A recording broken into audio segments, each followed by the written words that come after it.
números corretos, reconhecendo a obrigação com a Receita Federal, reconhecendo os dissídios, colocando lá como provisão, obrigações da FEB, certo? E, por outro lado, também, reavaliando o patrimônio da FEB. O que, no frigir dos ovos, deu um resultado que, no meu modo de ver, foi positivo para a FEB. Com tudo isso, o patrimônio social da FEB ainda é cerca de 30 milhões de reais.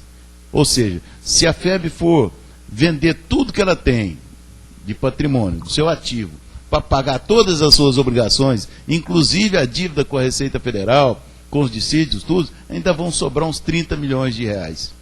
Isso é um dado muito positivo que eu acho que a gente tem que ressaltar. E que indica que a FEB, hoje, ela é solvável. E ela tinha, na época, problema de liquidez. Mas, graças a Deus, nós estamos resolvendo esse problema de liquidez. Então, de modo que hoje ela além de ser solvável, ela tem liquidez, né? Ou seja, paga suas contas em dia. Salvada a questão da Receita Federal e do dissídio, né? Mas isso é muito positivo porque agora nós podemos confiar na contabilidade. A contabilidade é uma ferramenta gerencial muito importante e nós podemos confiar nessa contabilidade. Quero aproveitar para agradecer o trabalho dessa comissão, que foi escolhida assim a dedo para, vamos dizer assim, representar a comunidade. Nos cursos que afetos a essa matéria, representantes dos funcionários também, enfim, para acompanhar os ajustes que deviam ser feitos. Fizeram um excelente trabalho e isso, a instituição ganhou muito com isso, tá certo? Era isso que eu tinha a dizer a respeito desse item 3.8. Se alguém mais quiser fazer alguma observação. Quero dizer também que o Conselho Curador já examinou toda esses balanços, balancetes, prestação de contas e aprovou, né? Acho que a Patinha também deve mencionar isso, né? Eu só gostaria... Vai ler resumidamente o parecer da auditoria, não? Se alguém considerar necessário, mas de qualquer maneira está sempre à disposição. Porque, na verdade, no parecer da auditoria, né, e o Conselho Curador fez assim, nós aprovamos o balanço geral e os balancetes, ouvindo a auditoria, e com as ressalvas que a própria auditoria fez, uma das ressalvas é isso que o Wander explicou para vocês, que é a transformação definitiva na nossa contabilidade em contabilidade privada. Isso a auditoria coloca como ressalva, né, professor? Então, o Wander já explicou isso. Os passos estão sendo dados e até o final do ano nós deveremos estar, inclusive com o RM já assumindo também essa parte contábil, né? Então, nós devemos estar com a contabilidade privada. Mas isso foi uma ressalva da auditoria, e também a outra ressalva foi esse patrimônio que você também explicou. Não é isso?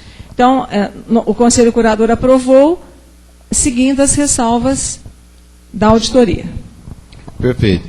Quero lembrar também que as ressalvas que essa auditoria fez e outras que certamente farão no futuro, para todos nós devem ser, vamos dizer assim, indicativos de correções de rumo que nós devemos fazer, né?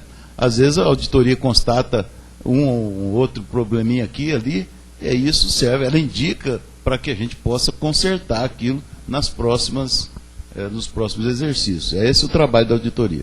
Manuel. Professor Reginaldo, eu queria comentar com o pessoal, que são meus colegas de trabalho, há 20 anos que eu estou na FEB, e eu sempre estive à frente do setor contábil. E nos 2 anos que foram reprovadas as contas, eu estava afastado da contabilidade. Eu só retornei na contabilidade em 2012 com o convite do professor Reginaldo e do Wander, que me trouxeram mais próximo da contabilidade. Apesar de estar sendo feito por uma contadora, mas a gente está no financeiro, ajudando o Wander e tudo, mas eu estou cuidando da contabilidade também. Então, em 2012, foi uma dificuldade muito grande para ajustar os valores, mas só justificando com meus amigos, sempre confiaram no meu trabalho, que de 2009 para trás, desde 1993, nunca mais foram reprovadas as contas. Só em 2010, 2011 que foram reprovados pelo Tribunal de Contas, quando o tempo que eu fui afastado. Só para esclarecer a confiança que sempre os colegas tiveram no meu trabalho, professor Reginaldo.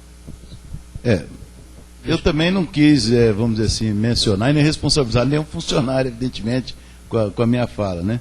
Mas eu citei fatos e é claro que os funcionários cumprem ordens, né? Então, eu não estava querendo responsabilizar ninguém, não. Ao contrário, eu tenho que reconhecer o bom trabalho que foi feito aí pelos vários encarregados da contabilidade. Deixa eu só falar um outro negócio aqui que na minha fala eu queria ter dito e me esqueci. Tem a ver com isso que o Manuel acabou de dizer, né? Mas os números de 2011, a auditoria externa não emitiu parecer, né? Então, para quem entende um pouco de contabilidade, de finanças, quando uma empresa de auditoria olha para os números e fala, não consigo dizer se está certo ou se está errado, isso já está errado, né? Porque eles mesmos não têm subsídio suficiente para confiar no número que está expresso ali. E nesse ano de 2012, apesar de todas as dificuldades, não por coincidência, né, graças à ajuda do Manuel, do trabalho que a gente fez, a auditoria já conseguiu emitir um parecer, com ressalvas sim, porque nem tudo dava para resolver, mas eles já emitiram um parecer favorável, que para nós já é uma conquista. Então no currículo do Manuel tem de 2009 para trás e tem de 2012 para frente também. Bem, e ainda essas contas estão à disposição de qualquer interessado, qualquer pessoa, não precisa nem ser funcionário da FEB, não, qualquer interessado, a fundação é da sociedade, está lá, as contas estão à disposição, tá certo? Bem, se ninguém quer se manifestar, se ninguém mais quer se manifestar, eu gostaria de colocar então em votação aqueles que aprovam esse item, aprovação de balanços anuais, balancetes e prestação de contas de 2012, por favor, se manifestem.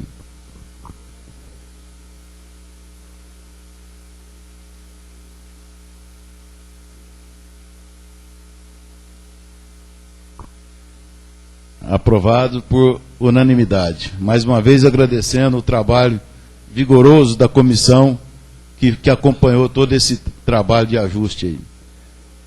Bem, agora o próximo item é 3.9. Apresentação de relatório encaminhado pelo Departamento Jurídico em cumprimento da Lei Complementar 154/2011. Bem, eu quero mencionar o seguinte. Quando a gente elaborava o projeto de lei que veio se tornar a Lei Complementar 154 de 2011, eu fiz questão de colocar um artigo lá que exigia que a reitoria apresentasse esse relatório anualmente.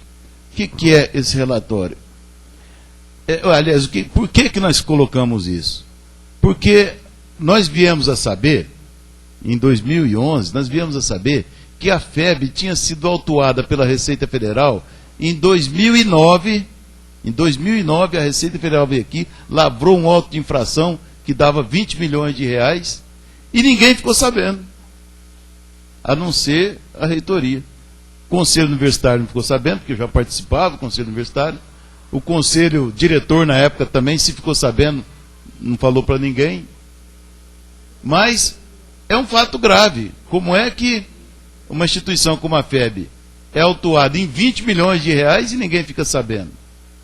Então, eu fiz questão de colocar no texto da lei a necessidade de anualmente ser apresentado esse relatório de todas as ações, autos de infrações, tudo aquilo que a FEB for figurar como ré, como autora, enfim, um relatório da situação jurídica da FEB, para que todos saibam o que está acontecendo, certo? Essa que é a função desse relatório, então. Então a lei exige que isso seja feito e foi apresentado aqui pelo nosso departamento jurídico esse relatório dizendo que todas as ações que foram movidas contra a FEB, reclamações trabalhistas, autuações, na verdade não houve. Então, aqui para que vocês tenham uma ideia, aqui, após esses esclarecimentos a respeito do estágio atual do departamento, encaminhamos os relatórios anexos, a fim de atender a determinação legal indicada no parágrafo 1º do artigo 6º da Lei Complementar 154/2011. Quais sejam? Relatórios estatísticos, página de 1 a 4. Então são apresentados esses relatórios estatísticos. 2. Relação de processos movidos contra a FEB, página de 5 a 10. Relação de processos sob responsabilidade de advogados externos da FEB, que é o escritório do Zaiden Gerard, de 11 a 15. Processos administrativos, 16 a 17. Processos cíveis, processos na área de direito do consumidor, processos criminais, processos trabalhistas, processos tributários. Então, aqui, nesse relatório, tem toda a situação jurídica da FEB. Certo? Quero ressaltar o seguinte também, que eu tenho evitado falar isso, mas nós temos que a obrigação até de comunicar ao Consul. A FEB tem sido atacada, tem sido objeto de um ataque por parte de muitas pessoas inconformadas com os resultados das eleições para Conselho Curador, para a reitoria, e inconformados também com o rumo que as coisas na FEB estão tomando. Então, a gente tem recebido aí reclamações trabalhistas, por exemplo, do ex-consultor jurídico pedindo a estabilidade funcional. Para que vocês tenham uma ideia o que isso representa. O ex-consultor jurídico, que todo mundo sabe, primeiro foi admitido na função de consultor, salário de em torno de 8 mil, 9 mil reais, lá em 2005. Depois, logo em seguida, acho que em 2006, ou alguns meses depois, foi admitido, sem processo seletivo, sem nada, como professor, como docente. Então, ele acumulava as duas funções, como consultor jurídico e como docente. Mas primeiro foi admitido como consultor jurídico e recebia, digamos, 8 mil reais por mês. E como docente, recebia lá uns 2 mil, digamos, né? Só para a gente entender. Bom, depois, com o resultado das eleições, evidentemente que esse cargo de consultor jurídico, sendo cargo de confiança, que inclusive todo mundo sabe a história, a batalha judicial que foi movida por ele, não tinha condições de ser mantido. A atual reitoria não tinha como mantê-lo como seu consultor de confiança, um cargo de confiança. Então, eu exonerei esse consultor jurídico do cargo de confiança de consultor jurídico, mas mantive o vínculo dele como professor da FEB, porque isso aí era cargo efetivo. Né? Bom, tudo bem. Agora, ele entrou com uma reclamação trabalhista pedindo um instituto chamado Estabilidade Financeira, que é previsto na Constituição do Estado de São Paulo para os servidores públicos estaduais, pedindo que a Justiça do Trabalho garanta a ele o salário de consultor jurídico. E ainda, mesmo tendo pedido demissão como professor. Então, é tão estapafúrdia essa situação, que a Justiça de primeiro grau, quer dizer, a primeira instância aqui em Barretos, Justiça do Trabalho, negou, indeferiu de plano. Mas ele recorreu ao TRT de Campinas, o TRT acho que não enxerga, não lê as coisas direito, acabou dando razão a ele. E nós agora apresentamos recurso ao TST de Brasília, porque não vamos conformar com isso nunca. Vamos até o Supremo Tribunal Federal. Por quê? Primeiro, ele entrou como consultor, cargo em comissão. Depois como professor. Agora ele queria receber como professor a remuneração como consultor. Absurdo. Segundo absurdo, esse Instituto de Estabilidade Financeira existe na Constituição estadual para os funcionários públicos estaduais. E mesmo que a FEB fosse pública municipal, essa legislação não se aplicaria, porque o município de Barretos tem a sua lei orgânica, não tem nada a ver com a Constituição estadual nesse caso. Então, coisa estapafúrdia, mas esse é um exemplo dos ataques que eu menciono, né? Que a FEB tem sido alvo sistemático por parte dessas pessoas aí. Inclusive o ex-reitor já pleiteou isso. E foi negado administrativamente, certamente vai entrar com reclamação trabalhista também. Mas nós vamos resistir a tudo e vamos até o Supremo com essa história aí.